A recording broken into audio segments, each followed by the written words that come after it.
Andy Griffith was known as one of the most easygoing people in Hollywood, calm, friendly, and always ready with a laugh. So when something finally broke through that calm in a way nobody on that set ever forgot, people were stunned. This wasn't some small argument or a rough day at work. What set everything off came from far outside a Hollywood studio, and what happened next showed a side of Andy Griffith that almost nobody ever saw. Long before he became America's favorite TV dad, Andy Samuel Griffith would grow into one of television's biggest stars. But when he was born to Carl and Geneva Griffith in June 1926, nothing about his childhood suggested that kind of future. He grew up in Mount Airy, North Carolina, where money was always tight. His parents struggled so much that relatives cared for him for a period of time. When he finally returned home, life was still difficult.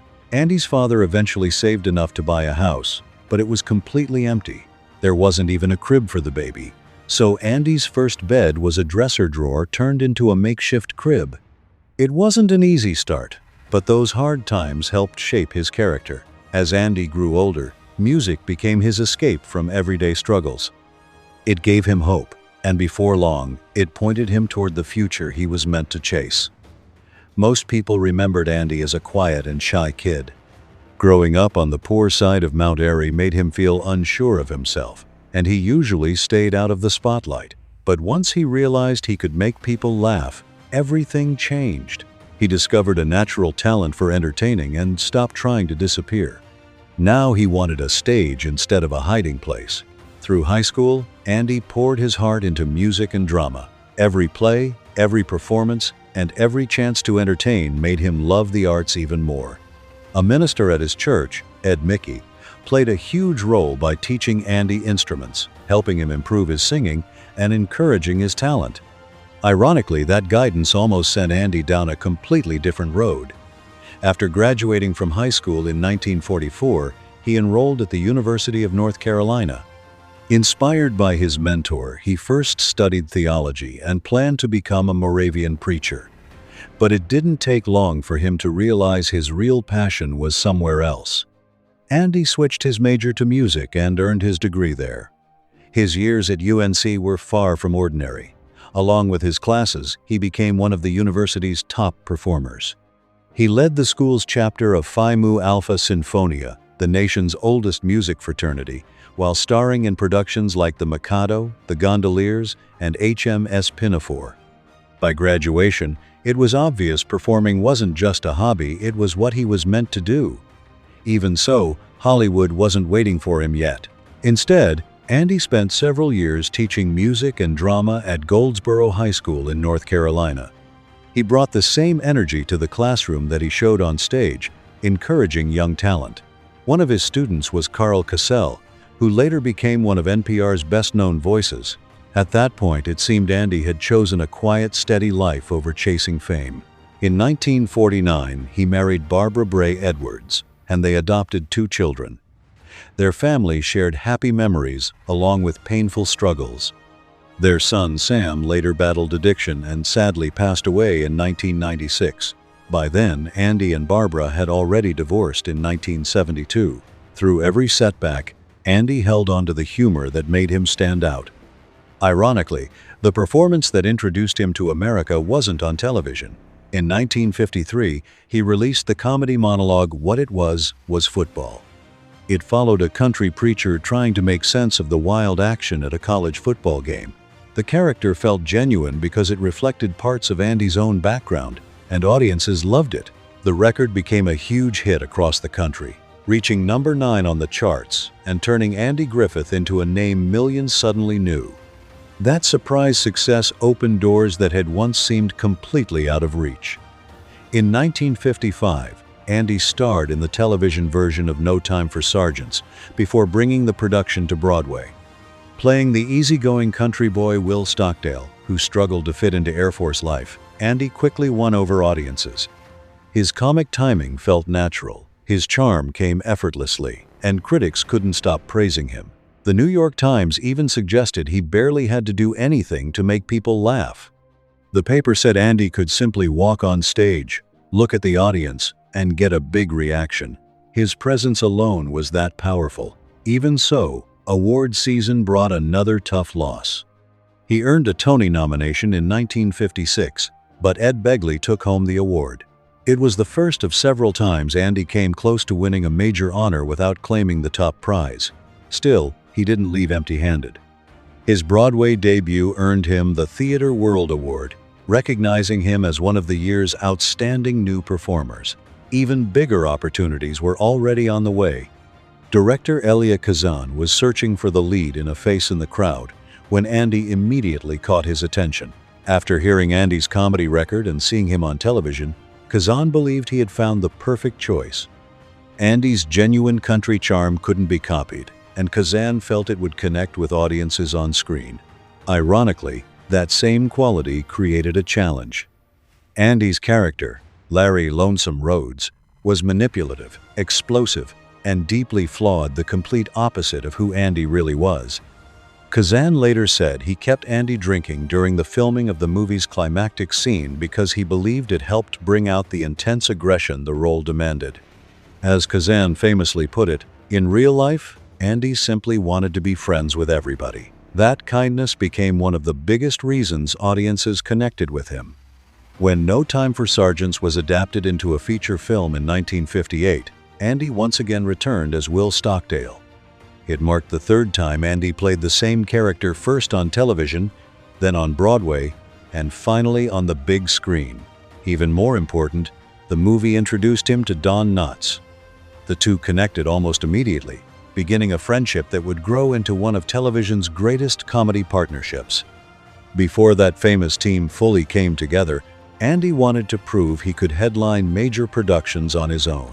In 1959, he returned to Broadway in Destry Rides Again alongside Dolores Gray. Audiences loved his performance, and he earned another Tony Award nomination, but once again, the trophy slipped away. This time, Jackie Gleason won the award, leaving Andy just short again. As disappointing as that was, an even bigger setback was waiting. After the success of No Time for Sergeants, Andy signed on for the 1958 comedy Onionhead with high expectations. It looked like another big career breakthrough.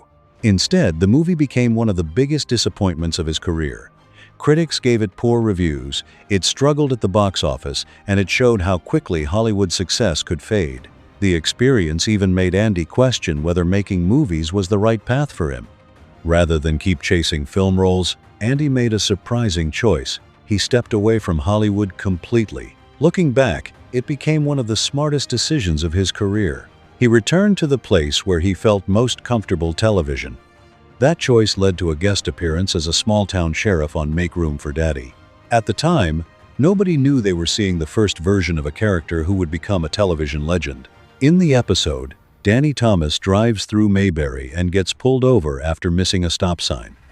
But this early Sheriff Andy Taylor wasn't the kind, relaxed lawman fans would later know. He came across as much more crafty. One funny moment happens when Andy realizes Danny Thomas works in show business and assumes he's carrying plenty of money, setting up a very different version of the sheriff audiences would soon come to know. Without missing a beat, Andy raises the fine. Danny threatens to report him to the Justice of the Peace, only to find out Andy is the Justice of the Peace. Then Danny says he'll expose everything through the local newspaper. But that plan crashes too when he learns Andy is also the editor of the Mayberry Gazette. For one man, Sheriff Andy Taylor seemed to have unbelievable control over a tiny town. By the end of the episode, the two settled their dispute, and that simple guest appearance became the starting point for the Andy Griffith Show. When the series officially launched, though, Sheriff Taylor changed in a big way. The crafty opportunist was gone, replaced by the calm, wise, and fair sheriff viewers would come to love. Behind the scenes, however, Mayberry wasn't always as peaceful as it looked. Andy loved having fun between takes. He pulled pranks, joked with the cast, and often broke into song whenever the cameras stopped rolling. Most of the cast enjoyed that playful atmosphere. Frances Bavier didn't. She took her work very seriously and had little patience for practical jokes or fooling around. While everyone else laughed and sang, she usually kept to herself. That frustration finally reached a breaking point during the filming of Mayberry RFD. George Lindsay, who played Goober Pyle, was known for using colorful language off-camera. After hearing enough, Bavier finally snapped and smacked him with her umbrella. Moments like that reflected the growing tension between her and several cast members. She believed others weren't treating the work seriously enough, and those personality differences created lasting friction with Andy Griffith. Years after the Andy Griffith Show ended, Andy and Ron Howard visited Bavier at her home in North Carolina, hoping to reconnect. Instead of a warm reunion, they were turned away at the door. The experience left Andy surprised and hurt. Years later, after Bavier became terminally ill, she reached out and apologized for the distance she had kept between them. Even with occasional tension behind the scenes, one partnership quickly became impossible to overlook. When the Andy Griffith Show began, Andy expected to be the biggest source of laughs. It didn't take long to realize Don Knotts had completely stolen the spotlight. After only a few episodes, Andy saw that Barney Fife was a comedy powerhouse. Instead of competing, he shifted into the straight man role, giving Knotts even more room to shine. That smart creative move became one of the biggest reasons the show turned into a television classic. Unfortunately, Andy and Don Knotts' partnership didn't last as long as either of them expected. Andy had told Knotts he believed the show would end after 5 seasons. Trusting that prediction, Knotts accepted a movie contract. When CBS decided to keep the series going, he honored his new deal and left Mayberry behind. Andy later admitted he always regretted how everything happened. Looking back, he called those first 5 seasons the best years of his life. Still, not every relationship on the show came together so easily. During the first season, Eleanor Donahue played Sheriff Andy Taylor's love interest. There was one major problem: neither actor felt any romantic chemistry. Donahue later said she never felt a real spark in their scenes, while Andy admitted he wasn't comfortable showing affection on camera. As a result, the romance never truly connected with viewers. Away from the cameras, Andy's personal life took a different path. After divorcing Barbara Bray Edwards, he married Greek actress Solika Kasuto in 1973. Their marriage lasted until 1981, although they kept most details of their relationship private. At the same time, stories about Andy and co-star Annetta Corsaut, who played Helen Crump, continued to circulate. Their on-screen chemistry felt very natural, and they were often seen spending time together off-camera. According to the book Andy and Dawn: The Making of a Friendship, the two shared a long-term romantic relationship, a claim the book says was widely known around the production. Not every close friendship on set came with that kind of attention. Ron Howard has often shared stories about how much Andy encouraged him as a young actor. Howard once suggested an idea to the writers when he was only 7 years old, and to his surprise, they included it in the script. Proud of himself, Ron told Andy the good news. Andy laughed and joked that it was the first good idea Ron had ever come up with before telling him it was time to get back to rehearsal. It was classic Andy: playful, supportive, and always focused on getting the job done. Even someone known for staying calm had moments of frustration. During the show's second season, viewers noticed Sheriff Taylor wearing a large bandage on his hand. The show explained it as an injury while enforcing the law, but the real reason was much simpler. Andy had become so frustrated off-camera that he punched a wall and broke his hand. That painful moment hinted at an even bigger frustration that continued to follow him throughout the series. Despite being the face of the Andy Griffith Show, Andy watched award after award go to everyone but him. Don Knotts won multiple Emmy Awards. Frances Bavier won one too. Andy, however, never received a single Emmy nomination for playing Sheriff Taylor. After leading one of television's biggest hits for years without that recognition, he decided it was time for a new challenge. By 1967, Andy was ready to leave Mayberry behind. CBS wanted another season, but Andy turned it down. He wanted to explore new opportunities, especially in movies. Even so, he didn't walk away completely. He stayed on as an executive producer for the show's successor and returned for guest appearances, including the episode where Andy Taylor finally married Helen Crump. Still, his time as Mayberry's leading man had come to an end. When the Andy Griffith Show finished in 1968, it achieved something incredibly rare. It ended as the #1 show on television. Even more impressive, during its entire 8-season run, it never fell below 7th place in the Nielsen ratings. Very few sitcoms have matched that level of success.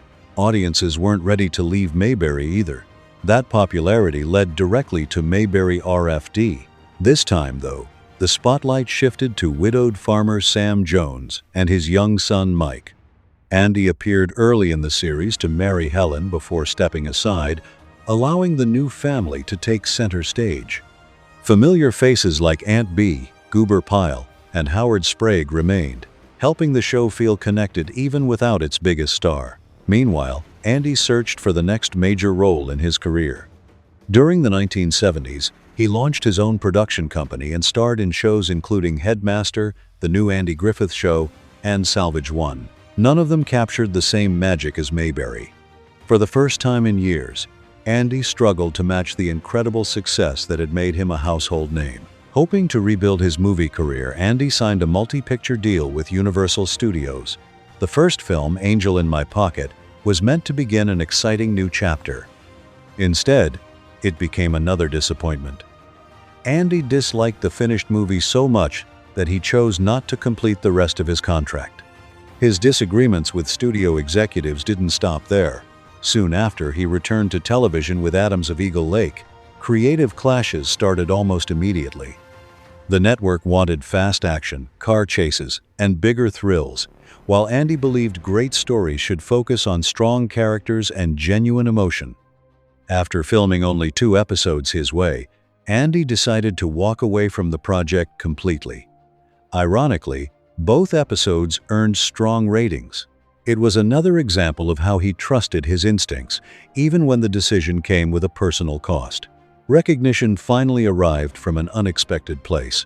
Andy's first and only Primetime Emmy nomination had nothing to do with Sheriff Taylor or Ben Matlock. Instead, it came from the 1981 television movie Murder in Texas, where he played the grieving father of a murder victim.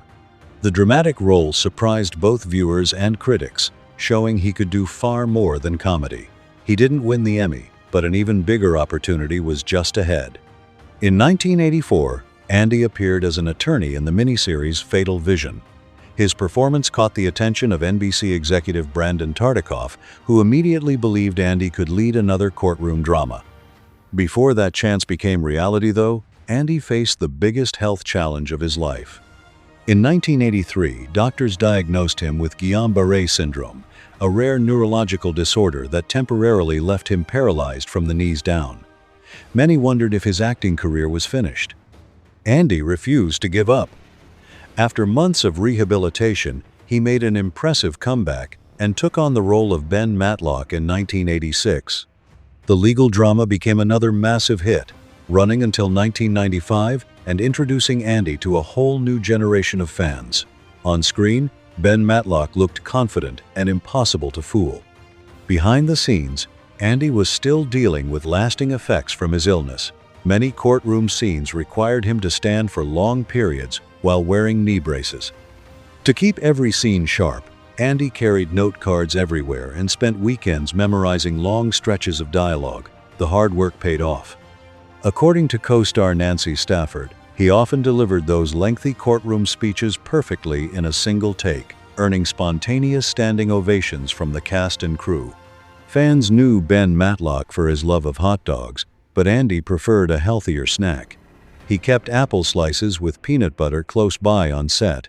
There was one more surprise at first. Andy didn't even like the Ben Matlock character. At first, Andy wasn't sure about Ben Matlock. He felt the lawyer's vanity and penny-pinching habits made the character hard to like. Over time, though, he grew attached to the role and worked closely with producer Dean Hargrove to shape Matlock into someone audiences could respect and believe in. The two didn't always see eye to eye. Andy wanted more serious, dramatic stories, while Hargrove preferred keeping Matlock warm and approachable. In the end, they found the right balance, giving Andy room to show his dramatic side without losing the mystery format fans enjoyed. Even after becoming one of television's biggest stars again, Andy kept an exhausting schedule. For years, he traveled every week between California, where Matlock was filmed, and his home in Manteo, North Carolina. As soon as filming ended on Friday, he'd fly home, spend the weekend with his family, and return in time to start work again on Monday. He followed that demanding routine for 6 years. It wasn't easy, but Andy believed family always came first. Even so, another major challenge was waiting just ahead. After 6 successful seasons, Matlock started slipping in the ratings. Even then, it remained one of television's best-known dramas. Behind the scenes, NBC had new leadership, and the network wanted to refresh its lineup by moving away from shows they believed appealed mainly to older viewers. As a result, Matlock was canceled. For many actors, that would have been the end. Andy saw it differently. He wasn't ready to say goodbye to Ben Matlock or retire the character. Instead of giving up, he worked behind the scenes to negotiate a deal that moved the series to ABC, giving it a fresh start. Andy also suggested a practical solution that helped everyone. By moving production from California to North Carolina, the show cut production costs while bringing filming much closer to his family. That meant he no longer had to spend every weekend flying across the country just to get home. The decision turned out to be a huge success. Matlock stayed on the air for 3 more seasons, giving the series a proper ending instead of an abrupt exit. Around that same time, Andy was finally finding the personal stability that had been missing from much of his life. Back in 1983, Andy married actress Cindy Knight after meeting her during The Lost Colony, an outdoor drama where Andy had performed years earlier. This marriage was different from the rest. Andy and Cindy stayed together for the rest of his life, and friends often described their relationship as happy, steady, and deeply supportive. Even though millions knew him as Sheriff Taylor and Ben Matlock, acting wasn't his only passion. Music had been part of Andy's life long before television made him famous, and he never let it go. Over the years, he recorded several gospel and country albums, staying connected to the music that first inspired him as a young man in North Carolina. One album, I Love to Tell the Story, 25 Timeless Hymns, became an especially big success. Released in 1996, it earned platinum status, and finally brought Andy something that had surprisingly eluded him during his acting career, a Grammy Award. It was proof that his talent reached far beyond television and film. A few years later, Andy found himself at the center of one of the most unusual legal disputes of his life. In 2006, a Wisconsin man legally changed his name to Andrew Jackson Griffith before running for sheriff. Andy believed the candidate was benefiting from the public's association between that name and Sheriff Andy Taylor. He filed a lawsuit, arguing that the candidate was using his celebrity to gain attention. The court ruled against Andy, deciding the man's actions were protected under the First Amendment. It became one of the most surprising chapters of Andy's career, a television sheriff losing a real-life court case involving someone with the same name. Despite that setback, Andy stayed remarkably resilient in his later years. In 2000, he underwent quadruple bypass surgery. It was a serious operation, but he recovered well and remained active. Then, in 2007, he fractured his hip after a fall. Once again, he worked hard to recover and kept moving forward. In 2012, Andy's final health battle came to an end. He suffered a heart attack at his North Carolina home. The following day, at 86 years old, one of television's most beloved stars quietly passed away. Fans across the world mourned his loss. But what happened next caught many by surprise. Instead of holding a large public memorial, Andy's family followed his wishes and arranged a private burial almost immediately. Within hours of his passing, he was laid to rest on his property on Roanoke Island. Everything happened so quickly that there was no public funeral, leaving many fans and even some people who knew him personally without the chance to say goodbye in person. The day Andy Griffith completely lost his composure. Almost everyone who worked with Andy described him as one of the easiest people in Hollywood to be around. On the set of The Andy Griffith Show, he loved joking with the cast, pulling harmless pranks, and keeping everyone laughing between takes. The set was known for its fun, relaxed atmosphere, So what could make someone with that kind of calm personality suddenly lose control? Many fans have heard about the incident during the second season when Andy became so frustrated that he punched a wall and injured his hand. Even then, he calmed down quickly and reportedly felt terrible about letting his temper take over. But this story is on a completely different level. It comes from a longtime subscriber whose parent was working on the set that day. That also helps explain why you won't find it in online searches or old newspaper archives. There are no public interviews or reports describing what happened. It never became a widely known story. Still, when the full picture is put together, it's easier to understand why the people who witnessed it never forgot the moment. To understand what happened, it's important to separate Andy Griffith, the man, from Sheriff Andy Taylor, the character. Like most actors, Andy brought parts of his real personality to the screen. His warm, down-to-earth nature made Sheriff Taylor feel authentic. But there was another side to him. Andy cared deeply about what was happening in the world around him. While the Andy Griffith Show stayed away from politics and controversy, Andy wasn't afraid to support causes he believed in. He strongly supported equal rights and greatly admired President John F. Kennedy. Then everything changed on the 22nd of November, 1963. Andy was in the middle of filming when news reached the set that President Kennedy had been assassinated. According to people who were there, it was the only time they ever saw Andy Griffith completely lose his composure. Normally calm and steady, Andy was overwhelmed by the shocking news. He knocked over props and repeatedly struck a filing cabinet on the Mayberry courthouse set. The grief was simply too much to hold inside. Nobody tried to stop him. The cast and crew understood this wasn't anger aimed at anyone around him. It was pure heartbreak. They quietly stepped back and gave Andy the space he needed as the entire country struggled to process the tragedy. One person saw something more. Don Knotts knew his friend didn't need a speech or someone telling him to calm down. He simply needed someone beside him. Don walked over, put an arm around Andy, and stayed with him in silence. Sometimes, that kind of support says more than words ever could. It quickly became clear that filming wasn't going to continue that day. Production was canceled, and the cast and crew quietly went home. Don, however, stayed with Andy until he felt his friend was ready to be on his own.